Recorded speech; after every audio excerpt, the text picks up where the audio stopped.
I understand your concerns. You married for financial stability, so please refrain from making baseless comments. It's quite apparent, isn't it? You, a single mother struggling with limited means, chose to stay even after your husband's passing. Frankly, it's quite bothersome. I'm Mia, 35 years old, and I constantly find myself subjected to such veiled remarks from Emma. My father passed away when I was very young, and I was raised in a single-parent household. Thankfully, my mother continued working even after her marriage, so we weren't exactly destitute. Nonetheless, we were far from wealthy, yet my mother always maintained a cheerful disposition and worked tirelessly for my well-being.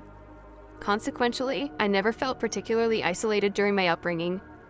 I had planned to enter the workforce after high school to alleviate the financial strain on my mother, who had diligently saved for my college education. Although I was passionate about studying and aspired to attend college, I couldn't bear to burden my mom further. I cherished her efforts in raising me and opted to forego college from the start. However, to my delight, my mother suggested that I pursue a college education. This gesture overwhelmed me with gratitude. In my third year of high school, my mom, who was still very active at the age of 43, encouraged me to follow my dreams, assuring me that her health and age were on her side. I took up a part-time job to contribute to my tuition expenses, enabling me to graduate from college without accruing student loans. After completing my education, I joined a prominent trading company, dedicating myself to hard work with the aim of making life more comfortable for my mother. Within 5 years of joining the company, I earned a promotion to an administrative assistant position, accompanied by a salary increase. I used my earnings to treat my mom to trips and fulfill her long-standing wish for a massage chair. 2 years into my role as an administrative assistant, my dedication was recognized, and I was appointed as an executive assistant. It was during this time that I developed a close relationship with Ethan, the president's son, which eventually blossomed into a romantic connection and culminated in marriage. As I expressed my deep gratitude to my mom for her unwavering support, tears welled up in her eyes. She was genuinely thrilled for me, and it was a period of immense happiness in our lives, regrettably. This joy was short-lived, just 2 years into our marriage. My husband suddenly passed away. He collapsed at work clutching his chest, and despite being rushed to the hospital, he had already stopped breathing. By the time I arrived that morning, I had tearfully bid him farewell as he left for work, never fathoming the harsh reality that would soon unfold. The shock was so overwhelming that, for a while, I could barely find the words to express my grief. It was inconceivable that both my mother and I would lose our husbands, and I couldn't help but empathize with Benjamin, the president, who had also lost his only son. He appeared utterly desolate, much like myself. Continuing my work as an executive assistant, I spent significant time with the president, witnessing firsthand the depth. If you want to hear more, then please subscribe and like this video. Thank you. Amidst all this grief, one person seemed strangely untouched by it all, Emma. She lived with us after my marriage, and I quickly discerned her true attitude. The reality was that Emma had no blood relation to my late husband. Benjamin's real mother had passed away when he was just 3 years old, recognizing the challenges of a single father raising a child. Benjamin had remarried when his son began elementary school. During those gloomy times, Emma made unsettling comments, like if something happens to my husband, all of his property will be mine. When Ethan passed away, she even tried to lighten the mood by saying it was just a joke. Emma's nonchalant attitude in the face of such tragedy left me deeply unsettled. I can sense your disappointment that your plans have unraveled, leaving you with no financial gain from our late husband's estate. However, I want to clarify that I never had any such expectations from the outset. It's unfair to insinuate that my marriage to Ethan was solely driven by ulterior motives. Please refrain from making accusatory remarks. Ethan was irreplaceable to me, and his loss has left an indelible void in my life. Emma appeared to assume that I would depart as soon as my husband passed away, but my commitment to Benjamin and my observations of his struggles at work compelled me to stay. Despite Benjamin's facade of strength in his professional life, I could see the toll it was taking on him. Leaving our home for someone like Emma was inconceivable to me. Additionally, our home was filled with cherished memories of my late husband, and I wanted to bask in their afterglow for a while. My time with my husband was a period of great happiness for me. He once confided that Emma was more akin to a roommate than a mother figure. Emma's frequent absences, especially when Benjamin was away on business, were a common occurrence. yet my husband chose not to burden Benjamin, who was already preoccupied with work, by mentioning it. In fact, Emma's demeanor underwent a stark transformation in Benjamin's presence when he left for work. She would bid him farewell with a smile. "Benjamin said, I'm counting on you to look after Ethan. Of course, Ethan is a precious child to me too. Knowing you're there for him allows me to focus on my work. Don't worry about anything. Do your best at work." Benjamin would thank her, bid her a good day, and head off. However, as soon as the door closed behind him, Emma's smile would vanish, and her true self would emerge. "Ah, finally, he's gone. Where should I go today? Maybe I'll invite a friend to the movies." "You're going out again?" "Yes, do you have a problem with that?" "Oh no, remember, don't bother your father with unnecessary things, he's working hard for you. If you say something, he'll worry and won't be able to concentrate on his work. You should quietly study at home every day." "Okay, I understand." This was the daily routine, and Ethan seemed to grow accustomed to it. He didn't mind it much. In fact, he felt more at ease when he wasn't the center of attention. He viewed Emma as his dad's wife, not his mom. Benjamin was always grateful to Emma for being there when his child was young, allowing him to focus on his work. Benjamin's company was a legacy from his stepfather, and he had a natural talent for running it.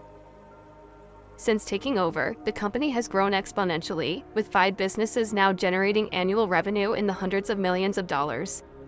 This naturally meant that Benjamin was constantly swamped with work. As a child, Benjamin rarely had time to relax at home. Seeing his father exhausted from work, my husband couldn't bring himself to burden him with unnecessary issues. Therefore, he kept his concerns about Emma to himself.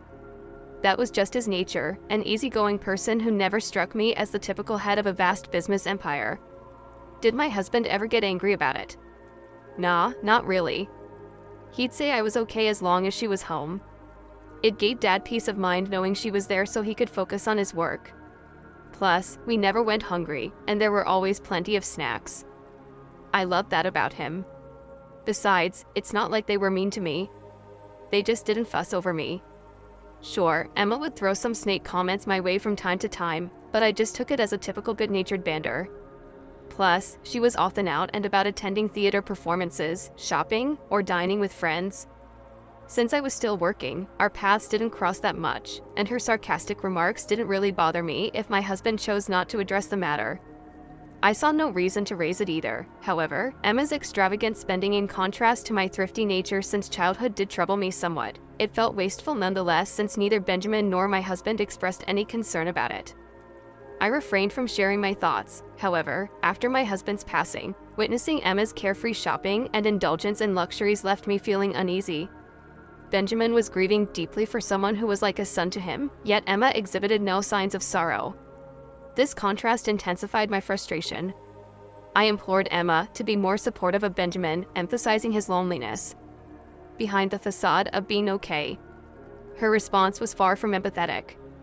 "Excuse me, why on earth would I listen to you? What's your angle, huh? Trying to worm your way into our family for a share of the inheritance?" I vehemently denied such motives, but Emma remained skeptical, urging me to leave now that Ethan was gone.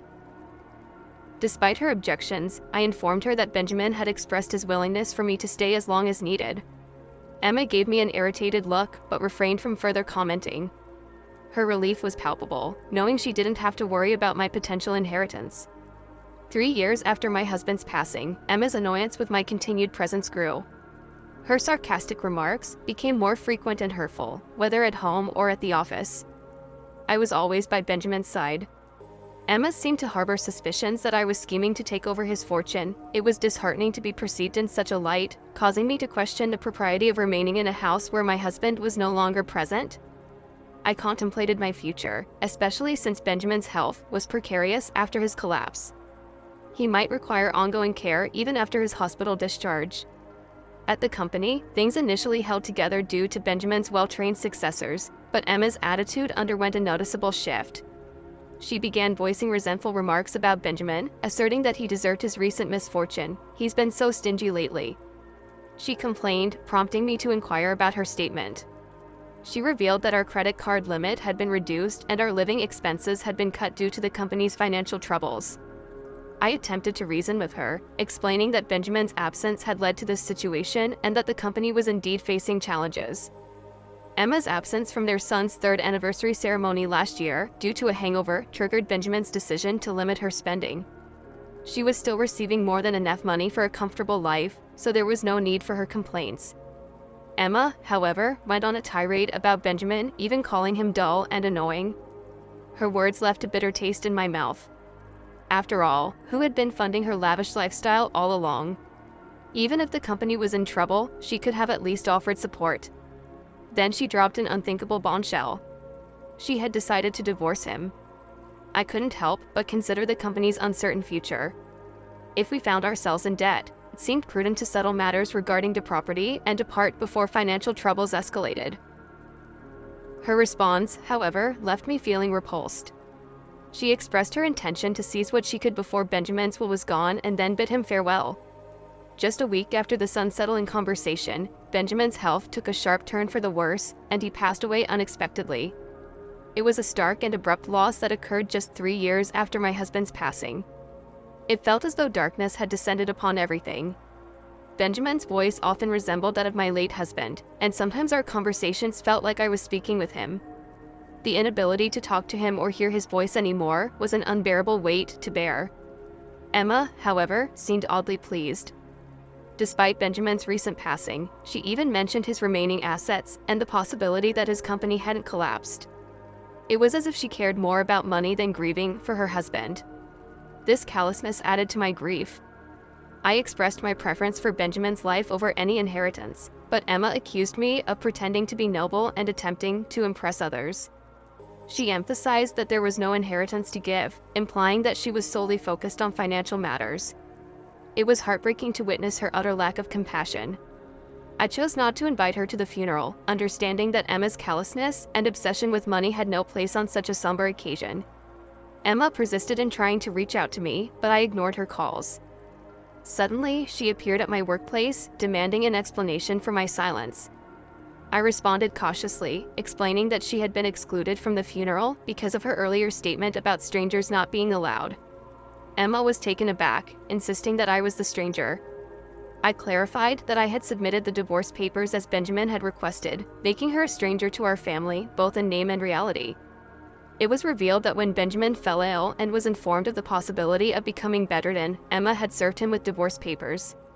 She believed that Benjamin's hospitalization had rendered the divorce papers irrelevant, but I had submitted them as instructed, thus Emma was indeed a stranger to us. Benjamin had now shared his concerns with me. Acknowledging the company's precarious situation and the potential for debt, he had suggested a more modest life for just the two of them. Emma's response had been dismissive, indicating her preference to part ways before shouldering any financial burdens. After knowing this, Emma couldn't utter a single word. I was finally happy to see her in despair, who had always been haughty. With smirk on my face, I bid farewell to her.